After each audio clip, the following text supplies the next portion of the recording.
My name is Hannah Clark, and I'm 33. I like to keep my life small on purpose.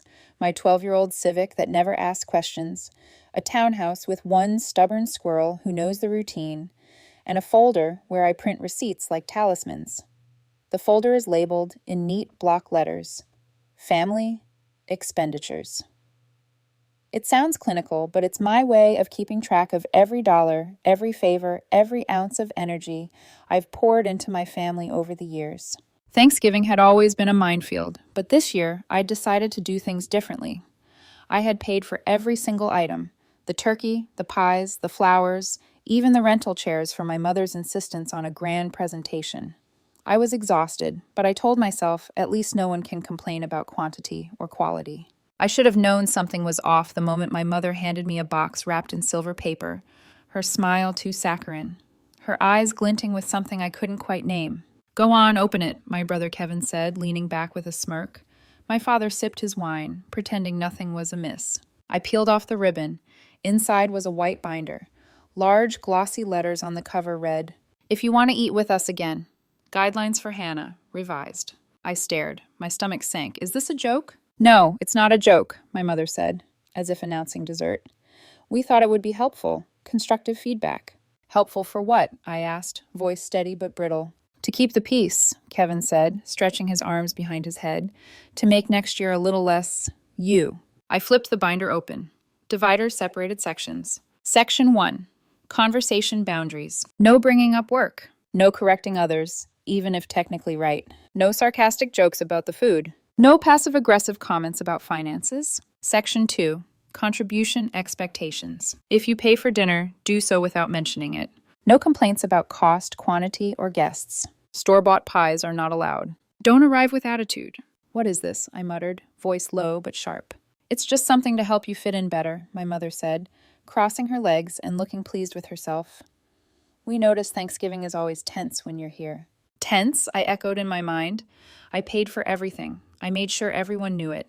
Kevin grinned. "See, that attitude. This is what we mean." A sharp, humorless laugh escaped me. "So, you printed a manual on how I should exist at your table." "It's a gift," my mother insisted. "A gift?" I held up the binder. "You gift-wrapped a list of ways I disappoint you and called it thoughtful?" My father finally spoke, not even looking at me. "Maybe it's better if you don't come next year, if you can't take feedback." I remembered last Thanksgiving. Mom had cried because she couldn't afford the dinner, and I had spent nearly $1,000 covering everything. She hugged me and whispered, "I don't know what I'd do without you." Clearly, she figured it out. "I can't believe you planned this," I said. "You wrapped it?" Kevin muttered, "Better than another pity speech about how underappreciated you feel." I put the binder back in the box slowly, my hands shaking. I looked around the room at the people I'd spent decades bending over backward for. No one met my eyes. "I'm going to go," I said quietly. "Don't be dramatic," my mother said. "I'm not. I'm just taking your advice. Looks like I won't be joining you next year." Her frown deepened. It was meant with love. I've seen love, I thought. This isn't it. And then, before I left, I slid a different envelope under the table. One they hadn't opened yet. One with my name printed neatly in the corner. When they did open it, no binder would save them. Because this wasn't just about Thanksgiving, it was years of everything. I had always been this one who kept the house afloat. When my brother needed a loan for a used Honda, while he got a brand new car from my parents, I quietly helped. Twice I covered his debts. When my mother's roof collapsed in a storm 2 winters ago, I paid for repairs. When my father lost his job, I covered the mortgage. Every hospital bill, every late payment, every hidden crisis, they all landed on my shoulders. And yet here I was, holding a gift box filled with instructions on how to behave. That night I realized my family didn't see me as a daughter or a sister. They saw me as useful, and I had been useful for too long. Something inside me shifted. Calmly, methodically, I began taking notes. Every dollar, every favor, every moment of emotional labor I'd poured into this family. Documented, logged, and saved. Because this binder wasn't just a joke, it was evidence. Evidence of how my family had treated me for years. And for the first time in a long time, I realized that I didn't need their approval, their gratitude, or their fake smiles. I just needed control. Foreshadowing. The binder, the rules, the fake sweetness, they were all cracks in a dam I hadn't realized was about to burst. And when it did, my family wouldn't see it coming. I left that night with my spine straight, the envelope of my own plans tucked safely in my bag. For the first time in years, I felt something I hadn't allowed myself to feel: quiet power. The drive home was quiet. The streets glowed orange from the streetlights, but I didn't see them. My mind was a storm of memories, ledger entries, and grudges I had buried deep for years. Every moment of kindness I had shown, every dollar I had quietly handed over, they had twisted into ammunition against me. I remembered the first time I had realized something was wrong. I was helping my mother organize old documents for her refinancing application 3 years ago. She had fallen behind on property taxes again. I opened a drawer, looking for forms, and instead found a thick envelope, faded and frayed. Inside were printed emails between my mother and my aunt. One line caught my eye immediately. "Hannah is good for money, but not much else. She never bonds with the rest of us." My hands shook. Useful. That was the word they had always used without ever saying it to my face. Useful, necessary, but never loved. At 33, I had just sent her another $200, and I had never questioned it until that day. I put the papers back where I found them and didn't say a word. I didn't know what to say, but I knew something had changed inside me. From that day forward, I began keeping a full record. Every expense, every favor, every call, every missed acknowledgement, everything. By last Thanksgiving, the total hit $78,364.57, and that was just for family. My head spun as I wrote each entry in my Google document, a meticulous ledger of generosity and betrayal. The binder had been the trigger, but it was only the latest in a long line of calculated humiliations. My mother had told me 100 times, "You take things too seriously. It's just family." But it wasn't. Not when Kevin got a brand new car and I had to take out a loan for a car with 170,000 miles. Not when she covered his rent but told me, "You're the older one. You should already be stable." I had been stable. Too stable for them, maybe. I had been the dependable one, the emotional and financial backbone, and they had abused that. 2 nights later, I found myself sitting on the floor of my living room, the ledger open on my laptop. Every number told a story. Every line was a reminder that love in my family had always been transactional, and I was done being useful. I began imagining the ways I could reclaim my power. It wasn't about revenge, not really. It was about justice, clarity, and boundaries. I needed my family to see that I was no longer their ATM, their helper, or their moral punching bag. They would have to respect me, or I would walk away entirely. The more I reflected, the more I remembered the small indignities I had endured. Paying for my brother Kevin's wedding gift when he refused to even pick one himself. Covering hospital bills for my mother's friends while she sipped wine and remarked on my thriftiness. Cooking holiday meals alone while everyone else chatted, complimented themselves, and left the cleanup to me. And it wasn't just money. It was the emotional labor that had gone unnoticed. My parents' passive-aggressive comments, Kevin's smirk whenever I tried to assert an opinion, the subtle insinuations that I was difficult or cold. I had begun to see a pattern. Every time I stopped giving, they gasped, complained, or tried to guilt me back into compliance. And every time I complied, the cycle continued. Enough. That night, I started drafting a plan. Every payment I had made, every favor I had done, every time they had minimized my contributions, it all became strategic leverage. I reviewed my property deeds. The house I had co-signed, fully under my name now, thanks to a messy refinance they had signed without reading. They had handed me a weapon without knowing it. I smiled for the first time in years. Not a grin, not a victory laugh, a calm, quiet smile. For the first time, I wasn't reacting. I was preparing. I knew the binder wasn't a mistake. It was a calculated humiliation. My mother, Kevin, and even my father had underestimated me. They had assumed I would always comply, always give, always absorb. But they had forgotten one crucial thing. I was meticulous, patient, and capable of planning my own rules. Over the next few weeks, I became almost surgical in my approach. I kept up appearances for family texts and calls, but didn't respond to any requests for pre-Thanksgiving contributions or small favors. Every interaction was observed, logged, and stored. Kevin texted casually about vacation plans. I read the message, noted the date and time, and didn't reply. My mother sent passive-aggressive messages about holiday costs. I opened them, smiled quietly, and set my phone aside. The ledger grew, my resolve hardened, and in the quiet of my apartment, I began drafting the next move, the step that would finally allow me to stand firmly on my own terms. The binder had been a provocation. Now it would be the spark that set everything into motion. I knew exactly what needed to happen next, a confrontation, not loud or chaotic, not dramatic in the way they would expect, clean, undeniable, and with every fact meticulously documented. Foreshadowing, Kevin's smug confidence, my mother's passive-aggressive advice, and my father's avoidance had all lulled them into thinking I was still compliant. But they were about to meet the new Hannah, calm, unflappable, and no longer afraid to take what was rightfully mine. The breaking point wasn't a single incident. It was years of small betrayals stacked on top of each other. And now the pieces were aligned. The table was set. The binder had done its work. It had lit the fuse. I leaned back in my chair that night, fingers hovering over the keyboard, and whispered to myself, "They wanted rules. Fine, I'll show them consequences." Thanksgiving had come around again, and the air in my mother's house was the same as always, warm, fragrant, and suffocating. I stepped inside slowly, carrying nothing but a calm that made Kevin's smirk falter ever so slightly. "Look who finally decided to show up," Kevin said, his voice too casual, eyes darting, like he was searching for a weak spot. "Come in," my mother called from the kitchen. "Dinner's almost ready. I made lasagna, your favorite." I nodded, but I didn't smile. I had learned that appearances were armor. Kevin elbowed me as I passed.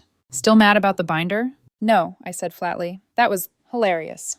They didn't know it yet, but the binder had already set the stage for what was coming.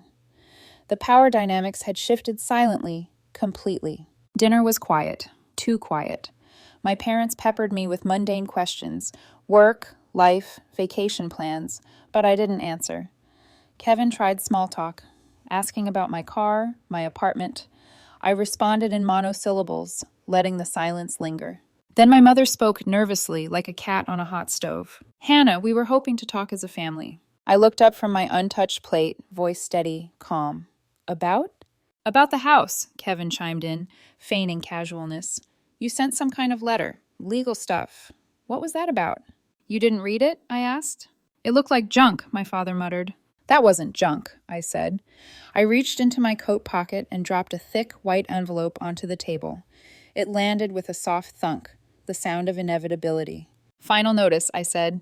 "I am giving the property back to the bank unless the debt is cleared. You are $42,000 behind." Kevin barked, incredulous. "Behind on what?" "Payments," I said evenly. "Mortgage, property tax, insurance, all of it. You never reimbursed me.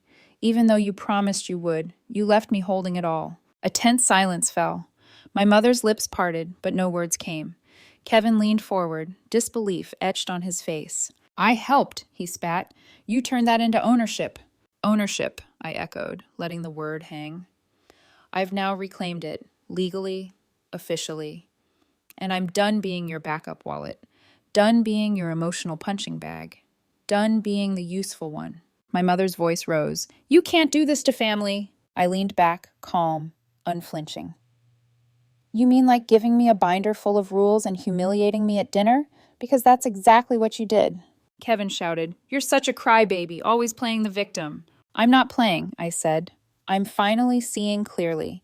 You made a manual on how to tolerate me at your table. That's your definition of family." Every move I made that night was deliberate. My mother tried to approach me, hand trembling, threatening to slap me, but I met her eyes and held my ground. "If you go through with this, Hannah, I'll never forgive you," she whispered. "You forgave Kevin for draining my savings," I said quietly, voice heavy with truth. "That's different," she hissed. "No," I said. "It's always been the same. Golden Boy and me, the walking ATM." My father, finally breaking through, said, "You're unbelievable. You think money makes you important?" "You did," I said. "That's over now." Kevin lunged for the envelope, tore it in half, and threw the pieces at my chest. "You've really changed," he sneered. I held up a hand. "Don't finish that. Every word, every action tonight is documented, just like everything else I've ever done for you." That night, after I left, my phone rang 17 times.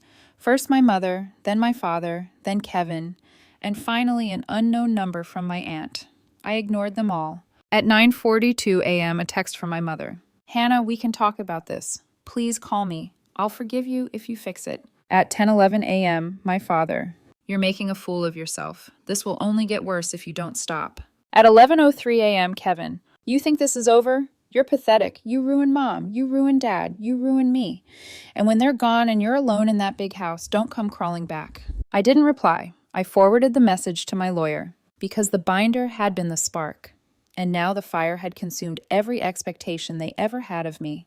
The days that followed were a strange blend of silence, tension, and subtle chaos. My phone remained mostly quiet, except for the occasional panicked text from Kevin or a guilt-laden message from my mother. Each one was a reminder that the balance of power had shifted, permanently. I moved carefully through my apartment, sipping coffee, organizing my files, and reviewing every documented transaction, every ledger entry, every email, text, and receipt. I felt a sense of calm clarity I hadn't experienced in years. For the first time, my past generosity wasn't a burden. It was proof of my resolve, a foundation I could now stand on firmly. Kevin, predictably, tried to leverage social pressure. He sent another voice memo, desperate, almost pleading. You think this is over? You're pathetic, Hannah. You ruined mom. You ruined dad. You ruined me. And when they're gone and you're alone in that big house, don't come crawling back. I didn't respond. Instead, I forwarded the message to my lawyer, a quiet smile tugging at my lips. His threats held no weight.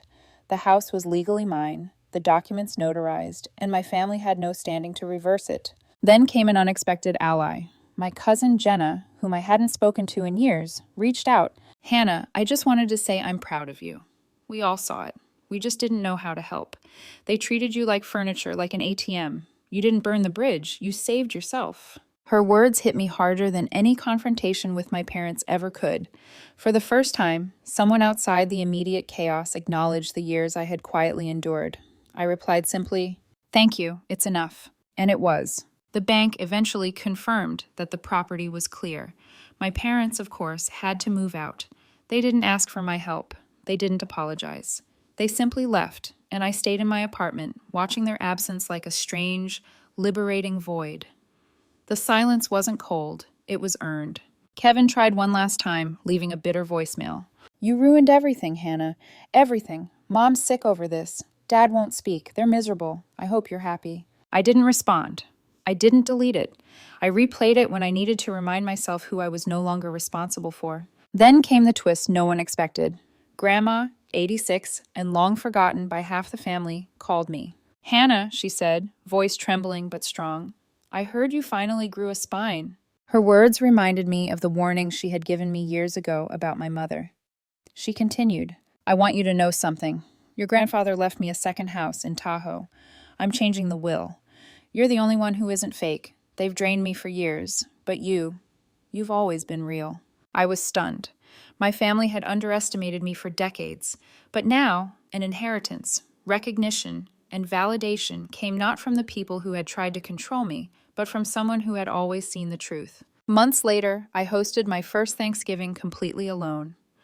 One plate, real silverware, my own pie, slightly burnt, but made with love. For the first time in years, I was fully in control. No rules, no expectations, no shame. And then came a text from Ellie, an estranged family member who had always been quietly observant. I just wanted to say thank you for everything you did. I know no one else said it, but I will. I stared at the screen, smiled, and replied, You're welcome, and don't ever let anyone tell you your worth depends on what you give them. The binder they had given me, the calculated humiliation, the years of manipulation, all of it became irrelevant. I had finally done what I had always needed to do. I had stopped being their version of Hannah. I was now the Hannah I respected, and for the first time, peace was not a dream, it was reality. 3 months had passed since the Thanksgiving confrontation. My apartment felt like a sanctuary, a place of silence that wasn't lonely but earned, where every corner whispered freedom instead of expectation. I woke up to sunlight spilling through the blinds, made coffee in my favorite mug, and played a record that hadn't seen daylight since my college years. Every note reminded me of Hannah as she truly was. Not the version they wanted, not the version they could control, but the version I had fought to become. The house? Sold. The money was mine, of course, but that wasn't what mattered. What mattered was control, choice, and dignity. I had spent years bending to others, shielding them from consequences, paying for their mistakes, and swallowing indignities to keep the peace. Now, the peace was mine to enjoy. I kept a ledger, yes, but it was no longer a record of sacrifice. It was a map of my survival. Every transaction, every favor, every betrayal was a reminder. I had endured, I had fought, and I had emerged whole. The texts and calls from estranged relatives had slowed, but didn't stop entirely. Jenna, my cousin, remained a quiet supporter, a reminder that not everyone in my family was blind to truth. Ellie, the younger niece, sent occasional messages of gratitude, small threads of connection that weren't weighted by expectation. "You were never invisible," she wrote once. And she wasn't wrong. I had only been invisible to those who refused to see. Now I could see myself clearly. Grandma's gift, the second house in Tahoe, was both literal and symbolic. She had seen me, recognized my integrity, and passed a tangible legacy that affirmed my worth beyond transactional love. For the first time in years, I didn't feel guilty for valuing myself. I didn't feel the pressure to accommodate anyone else's insecurities or sense of entitlement. I could plan holidays, meals, and gifts for my own satisfaction, not to maintain appearances or placate family hierarchies. The final twist of peace came quietly. One evening, I pulled out an old photo of myself at 10, sitting at the Thanksgiving table, wearing a paper crown, smiling despite chaos swirling around me. Everyone else in the photo was blurry, turned away. Scribbled on the back in childish blue ink were the words, "You were never invisible. You were just surrounded by people who didn't know how to see." I cried, not from loss, not from anger, but from release. From finally acknowledging that the years of struggle, meticulous record-keeping, and emotional labor had led to this: clarity, empowerment, and self-respect. I cooked my first solo Thanksgiving dinner, a small act that felt monumental. One plate, real silverware, slightly burnt pie, laughter that escaped freely, and no rules to follow. The world had shifted quietly, irrevocably. I was free. A text buzzed on my phone, unknown number. "This is Ellie. Mom gave me your number. I just wanted to say thank you for everything you did. I know no one else said it, but I will." I smiled. "You're welcome," I typed back. "And don't ever let anyone tell you your worth depends on what you give them." Her response was a heart emoji. That was enough. Looking back, I realized the binder wasn't just a provocation. It was the catalyst for awakening. They had tried to impose rules to diminish me, to control me with humiliation. Instead, it became the mirror, reflecting my own strength. I no longer feared confrontation, no longer tolerated manipulation, no longer sacrificed peace for the illusion of family harmony.